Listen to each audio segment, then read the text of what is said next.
Karena ketika saya tahu diri saya A, oh saya marah, itu dia ngomong emosi. Saya sedih, dia ngomong emosi. Saya laki, itu katanya badan. Saya dulu begini, itu memori.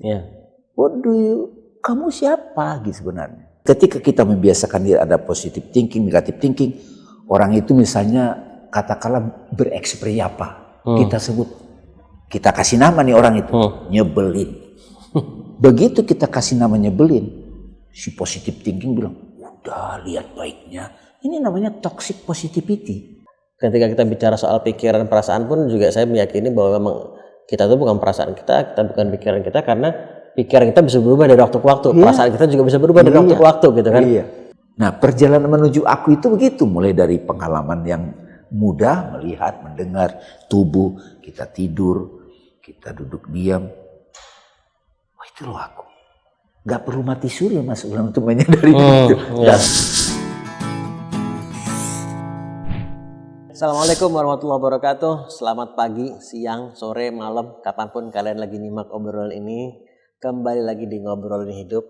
Dan kita juga dapat seorang tamu yang datang kembali juga ke sini. Alhamdulillah akhirnya dapat kesempatan lagi ngobrol sama Bang Dame, Bang Pardamaian Harahap. Apa kabar Bang Dame? Alhamdulillah kabar baik. Gimana Bang Ali? Alhamdulillah, alhamdulillah, dan alhamdulillah ekstra karena sekarang ada Bang Dame di sini juga.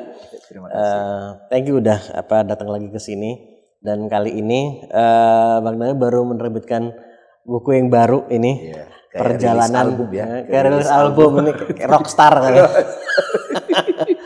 Perjalanan menuju aku, mengenal tanda-tandanya melalui dengan praktek self inquiry. Ini kita akan bahas, ini buku sangat-sangat menarik banget. Kalau misalnya ada orang bilang don't judge the book by its cover gitu ya. Yang ini nggak apa-apa by its cover karena covernya juga bagus banget dan dalamnya apalagi.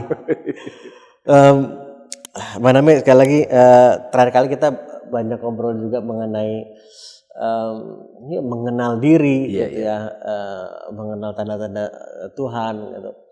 Dan sekarang buku Perjalanan Menuju Aku ini hadir. Mungkin start dari yang buku ini tentang apa dan kenapa Bang Dami nulis buku ini gitu. Ya, makasih Bang Ali, terima kasih banget. Bismillahirrahmanirrahim. Buku ini sebetulnya hasil dari dialog saya dengan sahabat saya Kang Abu Marlo di Dialog Positif zaman pandemik. Di zaman pandemik itu kan banyak orang gabut kan, di rumah ngapain nggak tahu. Jadi dia kontak saya, Bang, aku pingin Bang Dami yang nemenin orang-orang lagi di rumah tapi ngomongin yang mendalam gitu. Aku pernah baca buku Bang Dami Iqra, kayaknya itu tema-temanya bagus deh, dia bilang gitu. Ya sudah, temanya apa? Ya coba dulu deh kita membaca tanda-tanda deh apa sih yang terjadi dengan pandemik ini supaya kita jadi ngerti. Karena beritanya kan simpang siur kan. WHO ngomong begini, UNESCO, negara ini di Indonesia itu mencekam banget semuanya itu.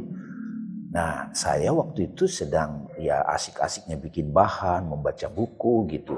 Terus ya membaca juga dengan praktek diam, hening, semedi, meditasi, tafakur, zikir. Dapatlah inspirasi apa yang dimaukan Tuhan dengan kejadian ini. Lalu saya pikir kan waktu itu masih belajar Zoom, Bang Ali. Saya pikir 4 orang kan, ini yang serius saja belajarnya. Ternyata asisten saya chatting, Bang, itu ternyata ada 400 orang. Waduh, ini masa HP doang tuh penampilannya begini banget gitu. Gara-gara itu belajar lagi, beli laptop, kemudian buat mikrofon yang bagus gitu lah biar enak didengar gitu. Akhirnya Kang Abu minta buat seri. Kalau nggak salah sampai 17 seri. Termasuk semua pembicaraan di situ kan ada yang 2 kali, 3 kali. Saya kayaknya 17 seri itu. Nah karena saya sendiri, saya bikin bahannya serius. Jadi catatan-catatan itu misalnya saya mau mengetahui tentang kematian. Apa ya kematian itu? Itu saya teliti, saya self-inquiry. Self-inquiry apa buat yang belum tahu? Gitu. Self-inquiry itu termasuk saya deh. Ya, self-inquiry kan terjemahan latarnya kan menyelidiki diri, investigasi diri. Investigasi diri, siapa aku, apa aku, sampai kemudian kita mengetahui diri kita yang asli, diri yang sejati. Nah, jadi Ya kalau saya pinjam cara dari Nabi, karena sebagai urusan Islam, ini menurut saya itu ikro, baca diri. Cuman kan ikro kan dibatasi, terjemahnya baca. Padahal itu juga lihatlah, dengarkanlah, perhatikanlah, sadarilah, renungkanlah. Renungkanlah siapa dirimu, siapa ini yang marah, apa ini marah, apa itu sedih, apa itu takut, apa itu sensasi ini, pegel.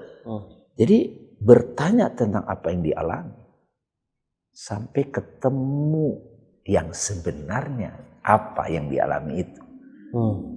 Itulah self inquiry. Jadi proses kayak ini perjalanan menuju aku dalam hal ini, aku di sini siapa nih? Nah, aku di sini ini yang menarik nih. Ketika orang sering, kan saya kan menguji juga praktek ini. Ada acara, ada orang datang ke saya tanya, who are you? Siapa kamu? Aku adalah, itu kan mikir dia itu. Ya saya agak keren-kerenan dikit. Sokrates dari dulu nanya loh, saya bilang gitu, who am I? Siapa aku? Dan ini menarik nih, ini waktu saya diskusi sama Arif, dia bilang ketika Sokrates ngomong, itu sebenarnya tahu diri dong. Kan biasanya raja datang kan, orang bawah-bawahan atau masyarakat kan tunduk.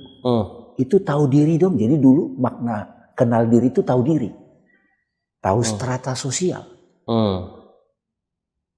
Di mana tempat, dalam tanda kutip tempat kita dulu gitu. Begitu. Tapi ke Sokrates itu diubah. Bukan cuma tahu diri yang itu diri yang itu kan peran sosial. Apa yang tampil? Gue pejabat, gue menteri, ntar lagi nggak menteri setelah 5 tahun gitu. Masa orang tetap menganggap dia itu tetap dibawain tas, dibukain pintu. Jadi dalam struktur sosial, tahu diri itu ada kebijaksanaannya. Tahu menempatkan diri, tahu menempatkan diri. Tahu rules. Tapi Sokrates tidak hanya itu. Itu satu sisi biar kita harmoni kan. Misalnya tamu datang, main ngambil aja makanan ke dalam. Bo tahu diri dong. Gitu. Gitu. Sesimpel itu. Dulu pemahamannya tujuan dari kenal diri itu tahu diri. Tapi diri yang personal, diri yang tampil. Tapi nah ini bukan itu, bukan hanya itu. Perjalanan menuju aku bukan cuma tahu diri dalam pengertian status sosial, apa yang kita dikenali orang sebagai apa, tapi tahu diri yang selalu ada, selalu eksis. Jadi perjalanan menuju aku, karena ini kan kalau kita lihat penulisannya kan huruf besar nih. Kadang betul, orang jadi ini aku di sini apakah adalah Tuhan atau diri dia? Diri dia berarti dalam hal ini. Yes. Gitu ya. Jadi ini sangat relate dengan siapa yang mengenal dirinya. Dia akan mengenal. Sungguh dia mengenal Tuhan. Ya. Tapi ketika kita nyebut Tuhan, itu kan kita coba bayangkan, deskripsikan. Siapa yang membayangkan, mendeskripsikan Tuhan itu? Si Aquinas. Makanya sebelum kita mendeskripsikan Tuhan menurut gue, berdasarkan pengalamanku, berdasarkan pengetahuan yang aku dapat, ntar dulu deh, jangan-jangan si diri ini keliru nih, bukan diri yang asli. Bisa saya bilang begini nggak, bahwa kalau saya ngambil istilah tak kenal maka tak sayang, gitu ya, dan kita ingin bisa lebih menyayangi dan tentu disayangi oleh Tuhan, selalu disayangi oleh Tuhan, maka kenalilah Tuhan. Dan ternyata salah satu cara yang sangat-sangat efektif untuk mengenal dan Tuhan langsung, bukan cuma efektif, Tuhan langsung, dan efektif dan dengan cara yang langsung adalah dengan mengenal diri. Jadi maka meskipun ini adalah buku tentang perjalanan menuju aku mengenal diri, tapi dari situ membantu kita untuk lebih mengenal Tuhan juga. Ya, dan pendekatannya pakai self inquiry. Dan kan kayak tadi Bang Ali, jadi selama dialog di situ di YouTube itu akhirnya jadi transkrip, dan ini saya tidak terfokus pada sistematikanya. Kalau mau pendekatan psikologi, pendekatan filosofi itu kan ada tuh, itu udah banyak teorinya. Pikiran sadar, bawah sadar, aku body, aku mind, aku soul, aku roh, banyak banget. Itu juga suka saya lakukan bersama teman-teman. Itu konsep, itu terminologi yang dia pakai. Tapi setelah tahu itu, kamu sudah betul-betul clear belum dengan I am? Nah itu loh pentingnya. Makanya proses kita clear dengan I am, maka disebut perjalanan menuju aku. Jadi kayak paradok nih judulnya ini. Dan ini buku ini kan pendekatannya juga menggunakan, pertama membahas topiknya juga memang sangat-sangat menarik, dari mulai tadi menyadari tanda-tanda Tuhan, menemukan aku di dalam diri, bicara soal memaknai waktu. Ini sebagian aja ya saya share sini. Spiritual awakening, conscious manifestation, the nature of our mind, hakikat dari pengalaman, dan ini sebagian, dan ini sangat-sangat menarik karena pendekatannya itu juga praktikal gitu, praktis gitu. Boleh share sedikit nggak tentang gimana proses untuk mengenal diri, perjalanan menuju aku dengan self inquiry ini, membahas begitu banyak aspek, topik itu yang cukup bukan hanya menarik tapi penting, gitu ya, esensial. Ya, esensial sekali. Tapi juga pendekatan Manawi bisa begitu praktikal gitu. Ya, sebetulnya di sini kan ada beberapa yang memberi pengantar nih. Ada Kang Abu, ada Mas Denny Turner, ada Arif, anak muda itu kan, ada endorse dari Denny Sumarsono, sahabat saya, sama Pak Wayan Mustika. Di sini di halaman 21, Bang Ali, saya sebetulnya memberikan praktek yang saya lakukan secara rutin di prolog. Nah ini kalau teman-teman membacanya dengan pelan-pelan pun itu sudah terjadi self inquiry. Dengan membacanya ya? Dengan membacanya aja, tapi pelan-pelan ya. Jadi membaca tidak sekedar membaca. Coba saya baca sedikit ya, sedikit aja. Please. Meskipun itu saya lakukan juga di forum-forum, saya tanya dulu, siapa aku? Coba, how you describe? Itu belepotan banyak. Ini bukan masalah keren atau tidak, tapi kita melakukan praktek langsung. Karena aku ingin datang dari apa yang dia tahu tentang dirinya.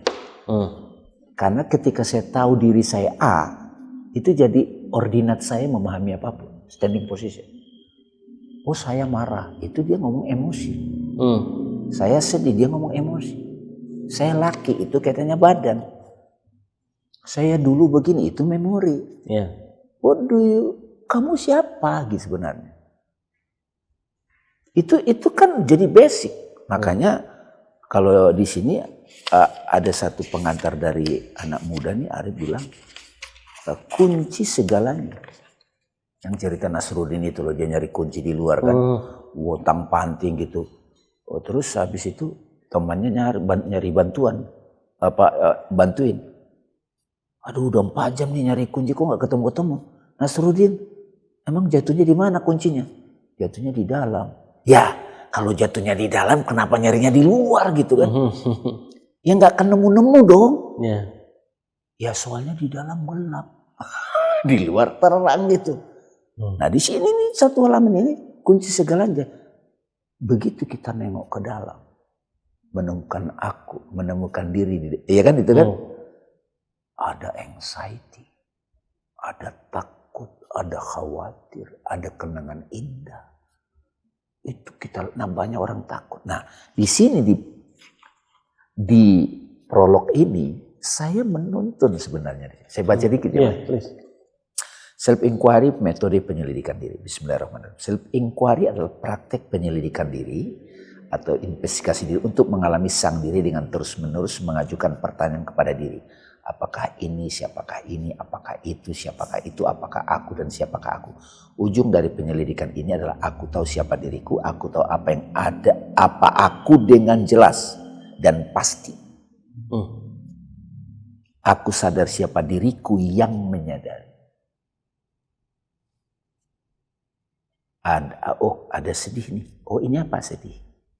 Oke, I know sad, I know anger, aku tahu marah. Tapi aku sadar siapa yang menyadari marah. Saat aku menyadari diriku yang sadar dirinya, Aku mengalami tiba-tiba tanda petik keheningan, terdiam, dan kedamaian. Ternyata aku tidak berbeda dengan kedamaian. Mari kita mulai proses self-inquiry, bertanya untuk menyelidiki apa yang kita alami. Melalui pengalaman langsung, direct path, experience, untuk mengenal diriku. Lewat pengalaman aku mengenal tubuh, pikiran, batin, dunia ini yang tampak, dan perlahan-lahan menyadari aku yang sadar akan tubuh, yang sadar akan pikiran, yang sadar akan dunia. Aku yang menyadari diriku. Being aware of being aware. Mari kita mulai. Jadi di 2 paragraf ini saya sudah ngasih clue-nya. Tapi itu kan nanti jadi konsep. Ayo kita mulai yuk. Nah, karena kita menggunakan pikiran untuk melakukan penyelidikan. Iya dong, pakai pikiran dong. Akal, maka pikiran memulai dengan bertanya apa yang bukan dirinya. Yang apa bukan dirinya? Apakah yang ada di luar dirinya? Sebuah objek bukan subjek. Pikiran memahami melalui pendekatan dualitas objek dan subjek atau subjek dan objek. Pikiran akan mulai dengan penyelidikan yang paling mudah dan sederhana dan langsung. Objek yang paling mudah diselidiki adalah eksistensi material. Ini teh. Paling gampang ini teh. I experience. Melibatkan lidah, melibatkan hidung aroma, melibatkan mata, melibatkan tangan. Apa itu teh? I know teh. Based on direct path, direct experience. Nah, orang awam saya ceritakan itu menganggap pengalaman yang sudah jadi main itu tidak real. Itu real juga. Karena kita nanti bereaksi, banyaknya pengalaman itu kan menjadi data. Nah data ini, kumpulan pengalaman ini, pengalaman melihat, itu akan diolah di dalam. Ini memunculkan satu sosok namanya gue. Ini menjadi paradigma, ini menjadi kacamata untuk menilai yang lain. Jadi kalau saya ketemu orang, waduh saya disakiti, oke. Aku udah tahu tuh. Yang tersakiti itu si person ini, bukan aku yang sejati. Personanya. Termasuk nanti kalau kita bicara Palestina, guys, itu sudah jadi kolektif diri, Pak. Bangsa, suku, kafilah kita, suku Quraisy, suku ini. Jadi kalau kita hanya berhenti pada mengenal aku, menyelidiki diri, hanya mengenal tubuh, mengenal emosi, pikiran, tidak sampai kepada aku yang sejati. Ini saya nggak tahu dulu iya apa enggak, tapi paling tidak saya bisa melihat sekarang ini banyak sekali orang yang mungkin dengan hiruk pikuknya dan cepatnya dunia bergerak ini semakin banyak orang yang kebawa arus dengan kecepatannya bergerak dunia kita ini, dan sehingga kehilangan, kalau nggak kehilangan paling tidak kekurangan gitu ya, kekurangan pemahaman akan siapa dirinya. Jadi sehingga jadi merasa lebih tersesat, sehingga merasa lebih kenal orang lain ketimbang diri dia, sehingga ingin berusaha menjadi seperti orang lain dalam bentuk persona gitu ya. Dan saya melihat proses mengenal diri ini menjadi sesuatu yang semakin krusial gitu, semakin penting, karena semakin banyak orang kehilangan dirinya dalam tanda kutip gitu, tersesat gitu. Atau pakai analogi tadi, karena di dalam itu gelap gitu kan. Jadi ini menjadi luar biasa penting menurut saya, dan ketika kita bicara soal pikiran, perasaan pun juga saya meyakini bahwa memang kita itu bukan perasaan kita bukan pikiran kita, karena pikiran kita bisa berubah dari waktu ke waktu, perasaan kita juga bisa berubah dari waktu ke waktu gitu kan. Hanya nonton TikTok aja bisa terganggu. Kan? Jadi tapi esensinya gitu kan, karena banyak sekali orang yang masih mengira bahwa dia adalah pikiran dia atau dia adalah perasaan dia gitu, tapi esensi kan lebih dari sekedar itu gitu. Nah, sebelum kita masuk lebih jauh juga, kalau menurut Bang Dampir tadi kan itu pendapat saya secara ngeliat observasi umum aja ya. Banyak orang yang semakin tadi semakin kehilangan diri atau kurang mengenal dirinya karena cepat dunia bergerak. Tapi apa menurut Bang Damai membuat semakin banyak orang jadi tadi kurang mengenal dirinya, tadi semakin tersesat atau gelap di dalam? Itulah yang terjadi sebagai fakta yang kita saksikan sekarang. Bahkan di era digital ini kita menyaksikannya makin cepat. Dan kita juga mengalami sendiri, saya juga mengalami. Makanya kan ini guide buat saya juga, Mas Bang Ali.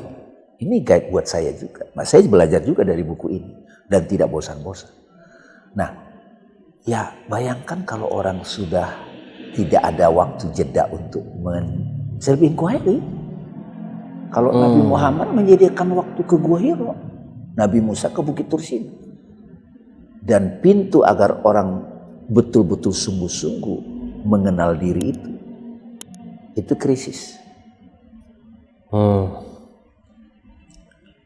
Saya mengalami banyak krisis dalam hidup. Nah sekarang saya nengok krisis itu sebagai peluang, opportunity, berkah gitu. Merasakan apa yang terjadi di masa lalu. Karena sudah melihatnya pakai pendekatan self inquiry. Aku tidak lagi melihat itu sebagai kejadian yang menyebalkan. Aku sudah menyaksikan, menyadari itu sebagai tanda-tanda Tuhan, skenario yang cantik, manis, indah. Jadi bagi teman-teman yang nonton ini yang masih terintimidasi oleh kejadian yang terjadi entah kapan, masih jadi pengalaman memori, dia perlu mulai dari situ untuk self inquiry.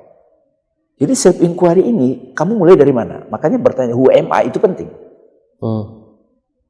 Orang yang datang kan saya suka diajak ketemu, Bang, ajak dong misalnya konsultasi atau lagi coach. Aku sampai kasih self inquiry sebagai metode. Siapa tahu dia bisa. Karena jalan langsung. Karena buahnya nanti begitu kita sampai kepada diri sejati. Kan ini kata-kata yang suka saya kasih quote-quote kepada teman-teman misalnya ini. Damai adalah hakikat dirimu. Adanya kedamaian, peace, happiness. Saya tidak perlu nyari lagi bahagia kepada objek, pada apapun, pada relasi. Itu nanti chapter berikut. Bagaimana relasi ini menjadi teman bertumbuh. Bisnis ini menjadi sarana saya untuk mengalirkan. Karena begitu orang sudah mengenal diri, yang ada hanya keberadaan, keheningan, kedamaian, peace. Lalu dari situ tiba-tiba ada kehendak mengalirkan. Itulah kasih sayang. Dan sistemnya begitu kasih yang dialirkan itu akan berputar begitu. Ini yang disebut memutar roda dharma. Tadinya kan sebelum mengenal diri kan saya belum sadar saya itu peace, I am peace itself. Bukan karena kondisi. Hidup itu roda samsara, drama terus gitu. Makanya serinya banyak di Netflix. It's a game. Bahkan waktu saya nonton Squid Game yang ketiga itu, dalam situasi terdesak, tetap ada kesempatan kita untuk merespon dengan diri yang sejati ini. Itulah manusia. Makanya kan di film itu kalau yang nonton ya, kamu masih percaya sama manusia? Karena manusia itu bukan personanya, bukan topengnya. Kalau meminjam tradisi Kristiani, manusia itu image of God. Kalau meminjam istilah dari Islam, khalifah, Atma, Brahma, apapun istilahnya. Jadi begitu kita melakukan investigasi diri, self inquiry, disediain waktu, itu tuh aku. Jadi akunya ini bukan lagi aku individu yang kita ada Dami, ada Bang Ali. Dami itu yang mana sih? Dami itu mana? Ini jidat, ini pipi, ini baju yang di YouTube. Si Dami ini yang mana? Ini yang disebut adalah bentukan dari pengalaman. Ini kita sebut persona. Apapun istilahnya. Ini diri persona. Diri yang dibentuk pengalaman. Tapi diri persona ini ada diri sejati yang menyadari si diri ini. Nah perjalanan menuju aku itu begitu. Mulai dari pengalaman yang mudah, melihat, mendengar, tubuh. Kita tidur, kita duduk diam. Oh itu loh aku. Gak perlu mati suri masuk dalam untuk menyadari itu. Gak perlu ada stroke, gak perlu masuk ICU. Dan beberapa orang yang pernah di medan perang, tiba-tiba dia selamat. di situasi krisis itu dia menemukan, oh kok aku bisa tenang ya, situasinya begini. Kayak Viktor Frankl kan, kan di Camp Nazi kan itu kan, satu-satu dibawa dibunuh. Pikirannya, giliran gue nih ntar. Nah bayangkan di situasi begitu. Makanya saya ngomong waktu. Ntar saya itu kan saya ngomong waktu. Hakikat waktu. Karena nanti kalau kita ngomong waktu ada masa lalu, ada masa depan, ada masa kini. Apakah aku yang di masa lalu? Apakah aku nanti yang di masa depan? Itu ada aku, projection, itu persona. Yang aku ciptakan. Ini aku yang menciptakan siapa? Apa? Keberadaan yang menciptakan si aku persona ini apa? Nah kalau belum ketemu ini selalu keliru nanti menciptakan, muter lagi. Ini yang disebut, makanya aku bicara juga spiritual awakening. Yes, ada situ juga betul. Ini tadi Bang Ali nangkap. Ini judul-judul ini memang ya tidak semua orang tertarik sih sebetulnya. Cuman ini esensial, the nature of mind, kehidupan sesudah mati, conscious manifestation, real and illusion, freedom, new life, jalan pulang. Jadi itu pintu-pintu masuk. Tapi yang diomongin sama. Jadi tadi contoh ketika tadi Bang Nami bilang ada yang stroke dulu, ada yang near death experience lah, putus pacar, ada yang ada tragedi tertentu lah gitu. Itu tadi di mana kejadian-kejadian krisis itu menjadi pintu masuk tadi gitu ya. Tapi itu sebetulnya tanda, makanya dia bilang membaca tanda gitu. Betul. Walaupun sebenarnya tadi Bang Nami bilang sebenarnya kita bisa loh, nggak harus terjadi krisis dulu untuk kemudian mengenal gitu ya. Dan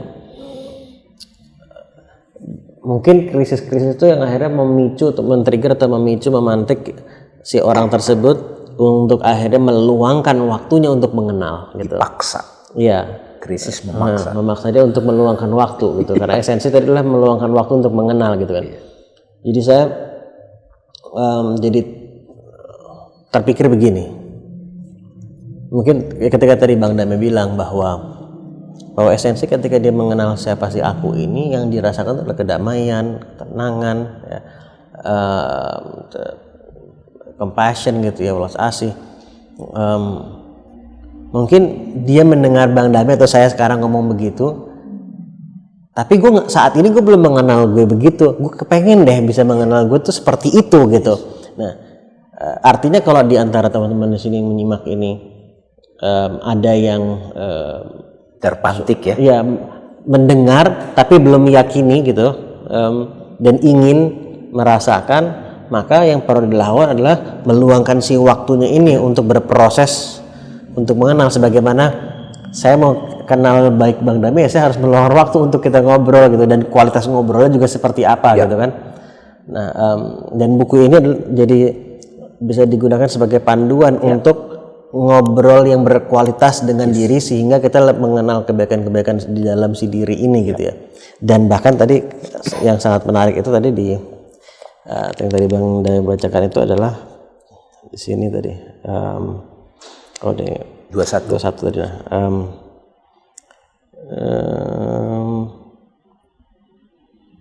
Nah, praktek penyelidikan diri untuk mengalami, bukan mengenal, bukan hanya sekedar mengenal, tapi mengalami sang diri dengan terus menerus. Artinya mengalami sang diri itu untuk mengalami si peace, that feeling of peaceful, ketenangan, ulas asih tadi itu dengan terus menerus. Gitu. Ada satu siapa yang nggak mau gitu kan untuk merasakan terus menerus gitu.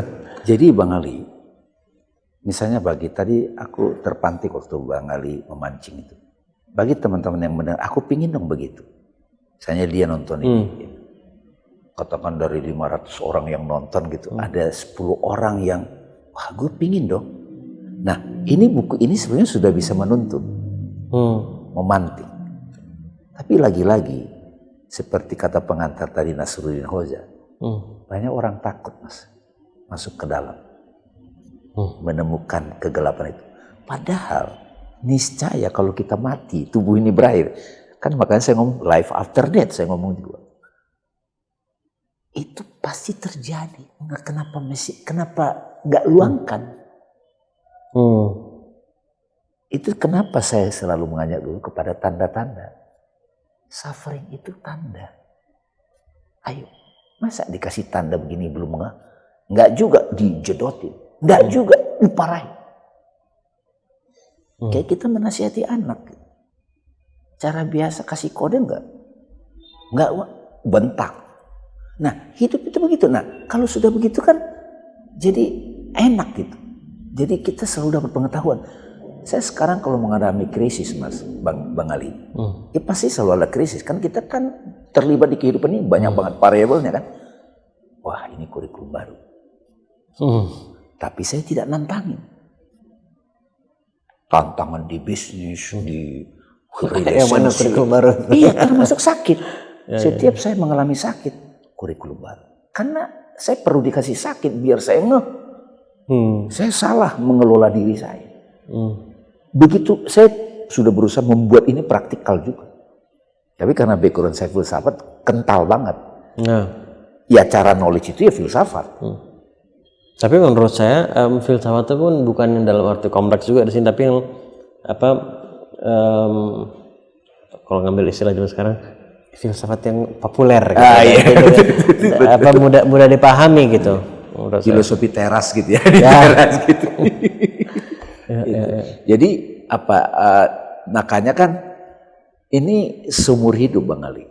Apalagi saya bayangkan misalnya contoh deh. Kira-kira seorang Elon Musk dia tahu nggak misalnya dirinya gitu, Einstein gitu. Saya suka tuh main presiden, atau dia terjebak pada peran itu, atau dia ngejalanin aja. Buddha gitu, Buddha kan jelas, makanya dia disebut Buddha, bangun, wake. Bahkan kalau di Nabi Muhammad itu Iqra bismi Rabb, itu juga itu teksnya itu bagus. Bacalah dengan nama Rabb. Nama Tuhan, bukan bacalah dengan damai gitu. Nggak ada. Bacalah dengan pikiran, bukan begitu. Bacalah dengan perasaan, bacalah dengan matamu. Bacalah dengan hidung. Ketahuilah dengan hidung. Bacalah, ketahuilah, perhatikanlah dengan nama Rob. Apa itu nama Rob? Iya, nama Rob itu apa gitu? Nama keberadaan Rob itu yang mengatur hidupmu, yang menciptakan. Siapa sih yang menciptakan hidup gue begini? Gitu. Menyadari itu penting. Iya, aku hari ini adalah kumpulan dari nama Robku kemarin. Aku di kedepan itu adalah kumpulan dari apa yang gue tanam sekarang. Sorry, nama Rob kemarin itu maksudnya gimana? Kan kemarin kan nama Robku adalah nama itu keberadaan.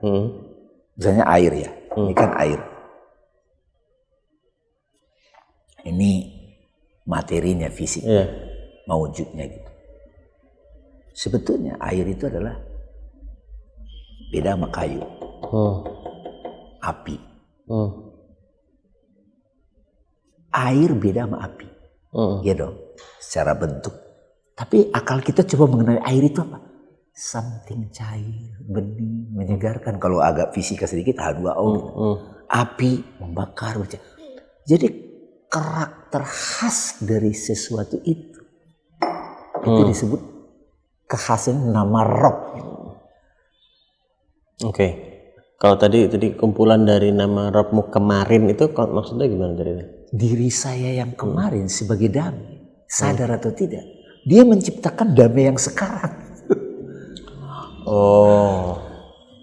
Kita hari ini adalah kayak semacam akumulasi dari kita yang lalu. Gitu. Si pencipta, makanya masih menggunakan nama Rob. Tapi nanti kalau kita udah nyampe kepada penyelidikan diri, bukan cuma nama Rob, nama Allah. Itu. Bedanya apa? Kalau nama Rob kalau di Inggris kan ini konsep dulu ya. Iya. Kalau nama Allah itu de God. Kalau nama Rob God. Oke. Allah lautan yang luas. nama Rob, ombak-ombaknya. Nah si ombak ini dia nggak sadar dia laut gitu loh. Oke. Roh yang di situ ditiupkan itu dia nggak sadar dia adalah roh yang mahalus itu. Jadi sub-inquiry itu mengajak ke situ. Mulai dari yang terbatas tubuh ini jadi alatku untuk melihat, mendengar, iya dong. Kalau nggak ada tubuh, ini alatku untuk melihat, mendengar sesuatu yang fisik. Tapi ingat ya, yang melihat bukan mata loh.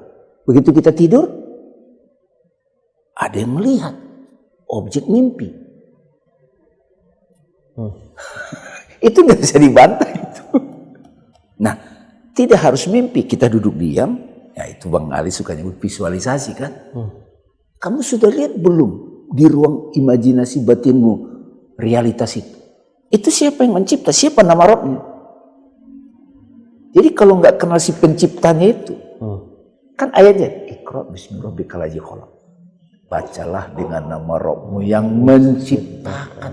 Di situ nanti creator dengan creation, prosesnya creativity. Itu satu kata tuh, kholik makhluk.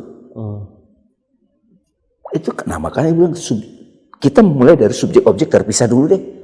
Tapi kalau diikutin itu makanya orang wah ini berat ya awal-awal. Ini segini aja di beberapa halaman. Ini teks ini suka saya pakai kalau menemani orang self inquiry. Teks ini di beberapa pelatihan. Tapi Bang Ali dapat kan kalau orang belum kenal diri yang asli ini, maka yang bekerja diri persona itu jadi robnya dia. Rob itu yang ngatur. Jadi bukannya kita nggak pernah merasa negatif ya, kita semua manusia pasti pernah, tapi jika yang lebih sering dirasakan, yang lebih mendominasi, yang lebih sering muncul itu adalah yang negatif, mungkin proses mengenal yang kurang, atau mungkin proses mengenalnya terhenti somewhere dalam perjalanan, karena kita kan juga terus berubah seiring berjalan waktu gitu. Saya sudah mulai membiasakan diri tidak mengkontraskan positif negatif. Itu kan kita memilah-milah. Sedih kan orang bilang negatif. No enggak, perasaan aja. Coba kita mulai, oh ini sedih lagi datang. Wah sedih negatif. Itu ya makanya cara kerja pikiran kan. Sedih, Rumi menyukai sedih karena dalam sedih itu dia meratap, dia jadi akrab dengan Tuhan. Melihat si rasa dari apa adanya dulu. Bukan wah gua sedih. Itu satu hal, itu ada sudut pandang dia selalu melihat baik buruk, positif negatif, perasaan positif. Ya itu jadi terminologi, tapi saya udah tinggalkan itu Mas. Saya sudah nggak pakai lagi istilah positif thinking. Meskipun itu kadang saya pakai, buat saya paling. Yang ada apa? Sebuah pemikiran. Akhirnya apa patokan saya? Pemikiran ini bikin saya nyaman atau tidak? Ketika tidak nyaman, ada yang tidak selaras. Termasuk perasaan juga. Perasaan, pemikiran, perasaan. Ya orang di sekitar, orang datang kan tidak nyaman kan? Berarti ada, tapi sadar aja. Oh ini ada perasaan begini nih. Sampai begitu nanti detailnya Mas. Oke. Tapi jadi, maksud saya teman-teman clear dulu. Ketika kita membiasakan diri ada positive thinking, negative thinking, orang itu misalnya katakanlah berekspresi apa, kita sebut, kita kasih nama nih orang itu, nyebelin. Begitu kita kasih nama nyebelin, si positive thinking bilang, udah lihat baiknya. Ini namanya toxic positivity. Ya faktanya dia begitu emang. Nah kalau yang begini, oke, di sini saya ada yang bereaksi. Kita kasih nama nyebelin. Ini siapa yang ngasih nama nyebelin? Kan pasti ada diri saya. Akhirnya apa? Oh saya dulu pernah ngeliat situasi begitu, dia mengatakan itu nyebelin. Tapi ada orang tertentu, kamu nyebut nyebelin, aku mengerti aja. Dia dididik begitu, dia keluarganya begitu. Jadi bukan positif thinking, bukan itu, bukan buru-buru. Sampah itu kan bau. Udah wangi. Ini kan kayak placebo efek gitu kan. Ada begitu kan. Nah ini maksud saya nanti perlu diteliti juga Mas. Jadi ada rasa yang tidak nyaman lah tadi. Tidak nyaman itu penting. Ya, Ketika tidak nyaman itu pasti kita selidiki. Memang orang itu ada, dia datang dengan begitu urusan dia. Tapi saya cek, inquiry, selidiki. Ketidaknyaman ini diri yang mana? Dan jadi bahkan tadi kayak melihat nyebelin tadi misalnya, orang tersebut nyebelin misalnya. Tetapi kita bukan lagi soal, kita melihatnya dengan perspektif kita mengerti. Meskipun bukan berarti kita membenarkan, tapi kita bisa memahami, kan beda kan? Ya kan? Karena orang kan suka campur aduk nih. Oh, saya bisa memahami kok, seakan-akan dia membenarkan perbuatan, tapi memahami itu sekedar gue paham. Yes. Apa sih membuat dia begitu? Yes. Bukan berarti gue membenarkan perbuatan dia, tapi dengan kita melihatnya dan kemudian muncul dengan rasa memahami, kita pun juga rasanya akan berbeda gitu kan. Bahkan ketika kita masih kesel, kita akui juga. Tapi jangan sumpah serapah pada dia. Oh, si kesal di diri saya, itu persona saya, ke-trigger sama orang ini. Ini yang real kan? Ini self inquiry ini akhirnya mendeteksi ini, Mas. Oke, dia nyebelin. Sekian orang mengatakan secara demokratis dia nyebelin. Di diri saya ada yang ke-trigger. Tapi ketika saya self inquiry, oh, saya mengerti diri saya yang nyebelin, yang sebel. Saya mengerti dia. Nah, itu maksudku diri yang sejati. Diri yang sejati itu beyond positive thinking. Dan tadi ketika saya juga tadi bilang karena saya juga punya pendapat bahwa semua perasaan itu baik yang positif maupun negatif itu pasti bermanfaat. Gitu. Perasaan yang negatif pun juga sampai level tertentu dia bisa bermanfaat kalau kita tadi tidak larut dalam perasaan itu gitu ya. Nah, tapi tadi seandainya kita buang istilah positif dan negatif, kita ambil hanya perasaan. Perasaan. Hanya experience. Ada yang nyaman, ada yang nggak nyaman rasanya. Itu. Nah. Jadi itu kan ada skalanya kan. Ya. Nah, ketika dia tidak nyaman banget, itu kita sebut negatif. Ketika dia nyaman banget, itu kita positif. Tapi saya tidak lagi pakai begitu. Karena begitu kita mengerti, clear. Yang mengerti itu siapa? Itulah. Itu maksudnya aku yang asli. Tapi yang menyebut nyebelin ini udah mulai pakai kacamata si person ini. Tidak bening, dia kacamata merah. Dan person ini kita nyambung ke persona. Salah satu yang dibahas juga mengenai ego. Iya. Gitu kan. Ego itu kan sebab persona juga. Gitu. Gimana peran ego itu membantukah atau mempersulitkah dalam kita mengenal diri, perjalanan menuju aku ini, dan what do we need to do dengan si ego? Di buku saya yang lain, di buku yang sebelumnya Iqra, itu saya ada satu paragraf, satu halaman itu bicara ego teman sekaligus musuh. Teman sekaligus musuh. Ego teman sekaligus. Itu kan saya inquiry berarti kan. Wah, kadang di spiritual ego dimusuhin banget gitu. Terus kalau nggak ada ego gimana, ada perputaran gitu kan. Akhirnya saya selidiki ego ini apa sih. Dan hasil inquiry-nya gimana? Nah, yang bisa saya bagi, meskipun belakangan jadi mulai banyak istilah ego ini jadi persona. Kalau di hipnoterapi EP, ego personality, persona itu topeng. Akhirnya juga saya suka kasih nama juga imaginary self atau separate self, apapun namanya. Si Dame gitu. Ternyata setelah saya selidiki, si ego ini itu konsekuensi dari adanya ciptaan. Karena ego itu sendiri harfiahnya kan artinya aku gitu ya. Iya, aku. Dia nyebut dirinya aku juga. Dan gak usah dibunuh lagi. Dan gak usah dimusuhi. Dimengerti. Begitu ada ciptaan, masih ada kehendak itu. Kalau saya coba rujuk kepada metafisika Islam, ini yang secara mitologi, secara simbol diceritakan Adam yang diajarkan Asmaul Husna sebagai Khalifatullah, image of God. Wah, dia bosan di surga kan ceritanya tanda petik. Wah, itu ada pohon itu gatal dia, jangan sentuh pohon huldi itu kan, pohon itu kan gitu kan. Semua yang ada di sini nikmatin kata. Cerita nih simboliknya begitu, kita boleh lihat hakikatnya. Inquire hakikat. kecuali pohon itu. Jangan sentuh. Pohon itu bukan pohon beringin. Pohon itu sesuatu yang bibit jadi tumbuh. Itu nanti mengerti juga di dalam diri kita ada bibit banyak nih. Saya mau nulis buku, bikin program, ada bibit. Pelihara, siramin. Lama-lama jadi pohon. Hei Adam, jangan sentuh pohon itu. Diingatkan dong. Udah. Jadi kan kepo dong kalau yang dilarang gitu. Nah, akhirnya dari diri Adam begitu kepo muncul satu sosok namanya Hawa. Hawa itu keinginan. Hawa nafsu. Hawa itu jadi pasangan gitu. Nah ini yang membuat jadi ada dunia ini. Kalau nggak ada Hawa, nggak turun Adam. Conscious manifestation kan turun. Kita turun, kita memfisik, kita mengaktual, kita memperson.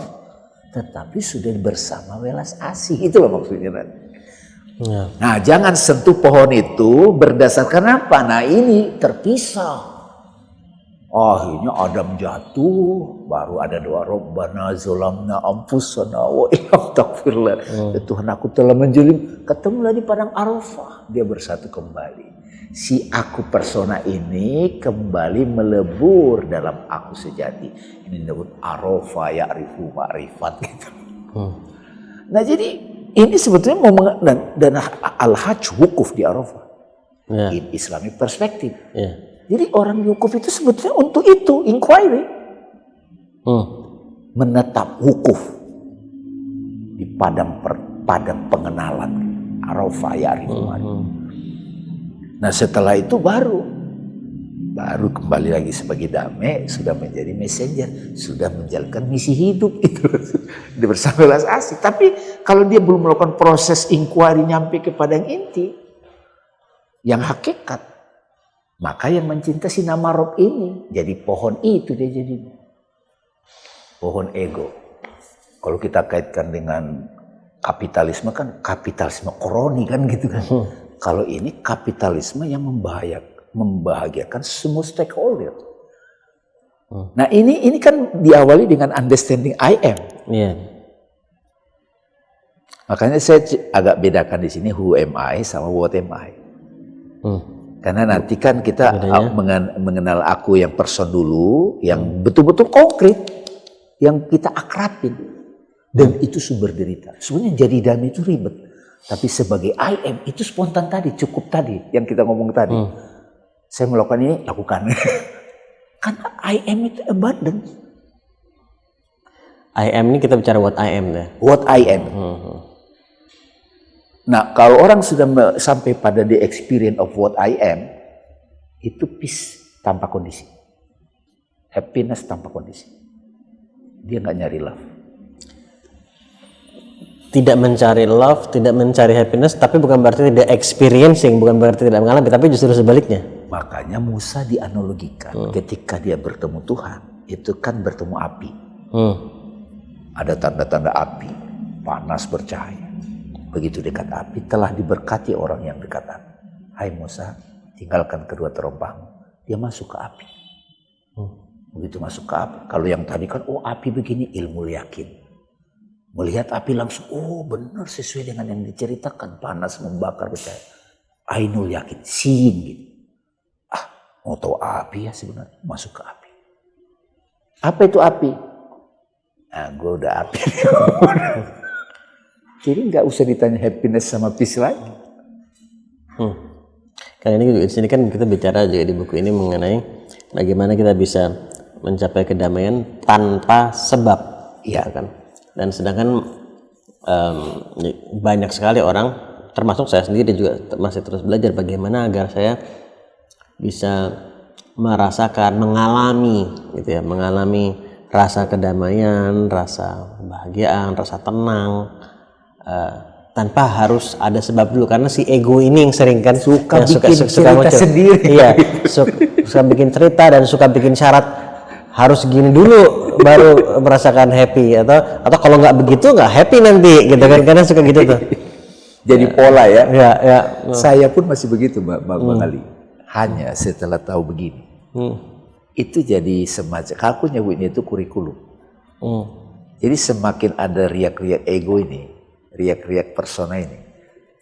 Justru aku immerse. Ini turun. Self inquiry tahap pertama itu neti lepasin yang bukan hakikat, bukan ini. Aku bukan ini, aku bukan ini.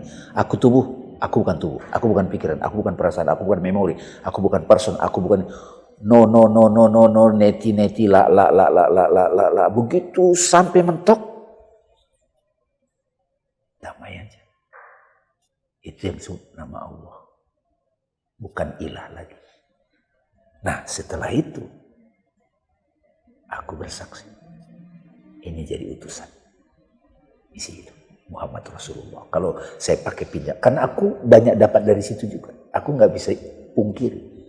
Jadi 2 syahadat itu, Iqra, self inquiry, membawa kita kepada kesaksian Allah. Setelah itu kita jadi utusan, messenger. Apapun yang kita lakukan sudah dengannya, makanya Bismillahirrahmanirrahim. Jadi yes, itu kitab suci. Shadaqallahul azim. Aku dapat dari situ Bang Ali. Jadi makanya pada saat buat sesuatu aku bilang, ini siapa yang berkata? Ragu-ragu. Bismillahirrahmanirrahim. Jadi kalau keliru nanti diajak balik. Hasilnya Bang Ali. Alhamdulillahirrahmanirrahim. Perfect. Sempurna. Bukan karena diri kita sebagai individu. Jadi itu betul-betul kitab suci. Jadi kalau orang baca Al-Quran suka terakhir itu Shadaqallahul azim. Oh itu benar gitu. Jadi saya sering tidak bisa melepaskan experience dari situ, meskipun saya belajar juga dari tradisi lain. Jadi Iqra membawa kita kepada syahadat, Ijis tadi terbongkar Arafah itu, habis itu, oh ini tuh hidup, gini tuh menjalaninya gitu. Sehingga persona yang diciptakan itu menjadi ini, memutar roda, tidaklah aku diutus, melainkan rahmat bagi semesta kalau kita pinjam dari Al-Quran. Memperbaiki akhlak. Mana nih Bang Ali? Saya jadi berpikir bahwa ini kayak tadi Bang Dami bilang proses ya, bukan ini hakikat, bukan aku ini gitu, proses self inquiry ini. Jadi bahwa kayak proses bersih sebenarnya. Bahwa pada esensinya kita ini suci, diciptakan dalam keadaan suci gitu ya. Tapi dalam perjalanannya baik oleh diri kita sendiri atau mungkin ada keterlibatan pihak lain, tapi jadi ada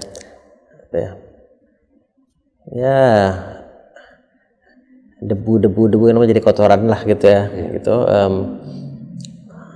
Tapi mungkin kita tidak menyadari dan sehingga tidak kita bersihkan, dan itu menempel, menumpuk, sehingga kita jadi kesulitan untuk melihat esensi si diri ini karena tadi sudah terlalu banyak kotoran yang menempel gitu. Jadi sebetulnya kaca itu jadi udah banyak tempelan, jadi nggak bening gitu ya. Jadi ini sebetulnya bukan, jadi kayak proses mengenal diri yang selalu ada sebetulnya, tapi sebetulnya hanya proses membersihkan agar kita bisa melihat si esensi yang sebenarnya gitu loh.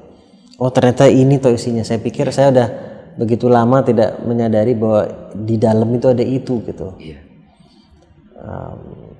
Jadi saya tadi pas Bang Nabi bilang gitu, jadi kayak agak ikut merasakan juga gitu bahwa ya we all experience that, tapi kalau kita nggak tadi meluangkan waktunya untuk menyadari bahwa ada yang perlu dibersihkan gitu ya, dan dibersihkan dengan baik-baik juga, bukan dengan kasar-kasar gitu, bukan dengan cara yang nggak baik gitu, tapi bukan dengan nggak judgmental, kenapa kok gue kotor banget apa enggak, tapi ya dengan baik aja gitu, dengan ulas asih tadi, dengan compassion gitu. Thank you for sharing. Dan ini sekali lagi ini buku yang teman-teman perlu bukan sekedar baca ya, tapi bahkan bukan sekedar baca, bukan sekedar diresapi, tapi dijalani kalau saya bilang. Thank you. Dan ada hal lain nggak yang menurut Bang Dame penting untuk disampaikan juga? Tapi mungkin saya belum nanya gitu. Iya. Silakan. Ya, jadi apa ya? Ini juga semacam ini ya, Bang Ali ya. Aku tadi appreciate tadi responnya Bang Ali ya. Beberapa sahabat yang dipertemukan ya dengan saya. Kayak kita kan pertemuan kebetulan yang buat kebetulan juga. Jadi saya selalu merindukan sebenarnya perbincangan-perbincangan esensial seperti ini. Karena selama ini kan sendirian. Gitu. Sendirian ngobrol sama siapanya, ngobrol sama buku. Bukunya juga bukan buku sembarangan kan. Buku-buku yang tiba-tiba kok menggetarkan gitu. Sekarang ada YouTube. Dan jangan cuma puas di situ karena explore lagi. Nah begitu ketemu yang inti dan ngobrol-ngobrol itu. Wah ini aku ngalamin gini nih gitu. Tulis, bagi. Sebenarnya buku ini sebetulnya.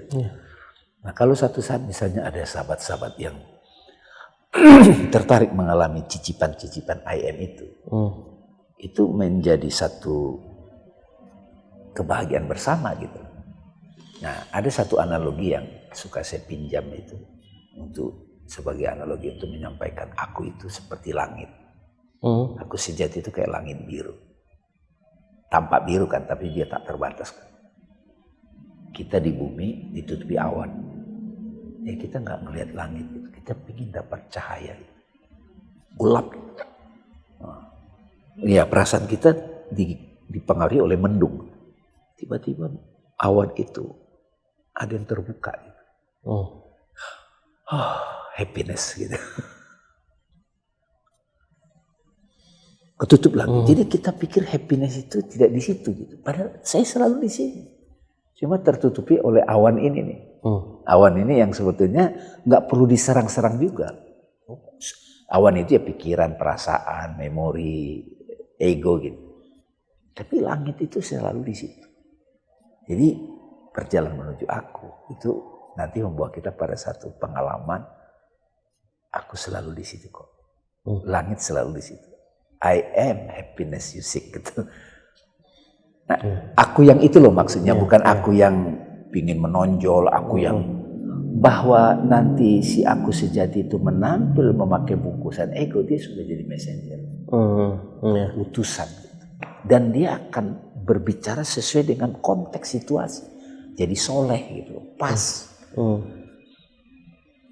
Tapi dia mengalami dulu langit itu. Aku itu, I am. Jadi kalau ada orang sudah sampai kepada pengalaman self-inquiry, realization itu. Nah dia udah ngerti happiness itu, berarti dia udah tahu peace yang sejati itu. Ya udah, akhirnya apa? Hidup ini apa nih jadi? Ya itu, memutar roda kebaikan, dharma, belas asih. Jadi I am itu aslinya itu yang fitrah kan. Ya. Nah psikologi punya jalan, wah rame deh. Tapi aku ya bersyukur aja ada jalan langsung. Tapi kalau orang belum mau jalan langsung ya gak apa-apa, kita ngomong tanda-tanda dulu kan gitu maksudnya. Tanda-tanda itu perjalanan, tanda-tanda ada hikmah, wajah Tuhan di situ, nama-nama kan gitu kan. Tapi kalau jalan langsung itu. Wa ijasa alaka ibadi anni fa inni qarib. Mereka bertanya kepadamu tentang aku. Katakanlah aku dekat. Ya kan? Qorib. Aku mengabulkan doa permintaan mereka yang berdoa kepada aku. Akunya di situ. Bukan sesuatu yang jadi sosok. Aku itu adalah keberadaan background itu, langit itu. Jadi ke dia kalau meminta kepada dia, kadang kata namanya dia itu jadi transenden. Kalau aku jadi imanen. Itu kalau dalam metafisik. Sehingga omnipresent di mana-mana. Jadi transenden, imanen, omnipresent. wahai Allah yang maha menyembuhkan gitu. Kita berdoa di hati. Ada sosok hamba Allah yang sudah mengenal dia bisa menyembuhkan dirinya. Profesinya dokter atau tiba-tiba ini jadi utusan membantu yang berdoa tadi. Ya Rojak, yang membuat rezeki. Ada seseorang sudah memanifestasikan Ar-Rojak. Dia yang jadi utusan. Ya. Nah ada seorang, ya beri aku petunjuk Tuhan. Ya dipertemukan dengan orang yang sudah merealisasikan Al-Hadi gitu. Ketemu bukan, nah syukur-syukur kalau kita udah bisa mengakses yang langit tanpa batas. Tapi kan ada juga form-formnya utusan-utusan. YouTube tertentu, buku dan seterusnya. Jadi ini kayak semacam perjalanan dari konkret dulu, form dulu, baru sampai kepada neti, Habis itu ya udah, gue pakai form lagi. Nah itu ibaratnya yang suka disebut ada fana, ada bakok kan istilahnya. Fana itu ketika tadinya saya di kamar cahaya lilin menerangi ruangan. Begitu cahaya lilin keluar, ada matahari, cahaya lilin tetap ada, tapi saking terangnya cahaya matahari ini jadi. Nah itu fana itu begitu. Siapa gue kan? Nah ketika sudah self inquiry itu nggak ada lagi. Ada cahaya lilin tapi sudah terterangi oleh cahaya itu. Maka cahaya lilin masuk ke gua, ke gelap, tapi dia sudah sadar, dia sudah terhubung sama sumber gitu. Kan nama makna lain dari Allah kan sumber. The source. Sumber kita. Jadi kira-kira itu Bang Ali. Nah mudah-mudahan, makasih loh Bang Ali, ini sudah jadi berbincang dan saya yang terima kasih senang banget juga nih kalau terus-terusan ini diskusi-diskusi. Saya sangat senang. Dan Mas Irwan itu yang operasikan juga ya, senang mendengarkannya juga. Dan buat teman-teman juga, saya nggak mau lagi bilang kalau ingin mencicipi siapa diri kita sebenarnya, tapi saya yakin semua pasti ingin. Jadi nggak perlu pakai kata kalau sebenarnya. Karena lebih tepatnya karena kita semua pasti ingin tadi mengalami esensi diri kita yang sebenarnya itu secara terus-menerus. Dan tidak bisa dipungkiri dalam perjalanan kita ya, tadi kotoran-kotoran itu akan datang baik dari orang lain atau kadang seringkali dari diri sendiri juga, tumpuk sendiri ya kan. Menurut saya buku ini bisa jadi teman perjalanan untuk membantu membersihkan agar kita terus melihat dan tidak lupa akan siapa diri kita sebenarnya dan terus merasakan dan mengalami siapa diri kita sebenarnya. Terima kasih banyak Bang Nabi. Dan kalau orang-orang yang mau tahu, mau kontak atau mau tahu lebih jauh sama Bang Nabi, bisa sosial media di IG-nya apa? IG sebenarnya ada sih, udah kita tampilkan. Ada YouTube-nya juga kan. YouTube-nya di Bang Dame udah ada. Nanti kita taruh juga di deskripsi video ini juga. Dan mau beli bukunya juga kita taruh di sini juga. Jadi selama video ini juga kalian bisa kan sudah lihat kan ada view produknya, bisa langsung klik aja, bisa langsung beli bukunya Bang Dame. Yang ini maupun buku yang lain juga tentunya. Yang sebelum dari mulai Iqra, Ruang Tanpa Nama, bareng Bang Denny, dan juga Perjalanan Menuju Aku. So dikoleksi, tapi jangan cuma dikoleksi, tapi dibaca dan dipraktekkan gitu tentunya. Terima kasih banyak Bang Nabi. Sehat-sehat selalu, jangan bosan kita datang sini lagi. Terima kasih banyak. Thank you, terima kasih banyak. Dan buat teman-teman juga terima kasih sudah nyimak sampai di sini. Nah, kita habisin teh kita dulu. Bismillahirrahmanirrahim.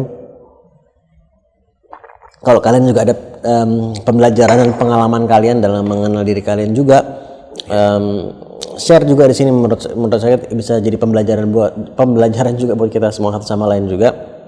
Anything yang mau kalian komen juga silakan komen juga pembelajaran kalian dari obrolan ini. Ada bagian tertentu mungkin yang kena gitu dari apa yang Bang Dame sampaikan, silakan share. Semoga kalian semua juga sehat-sehat selalu, semakin sukses dan berkah umur kita semua insyaallah. Dan semoga obrolan bermanfaat dan dimanfaatkan. Kita ketemu di episode selanjutnya. Assalamualaikum. Waalaikumsalam.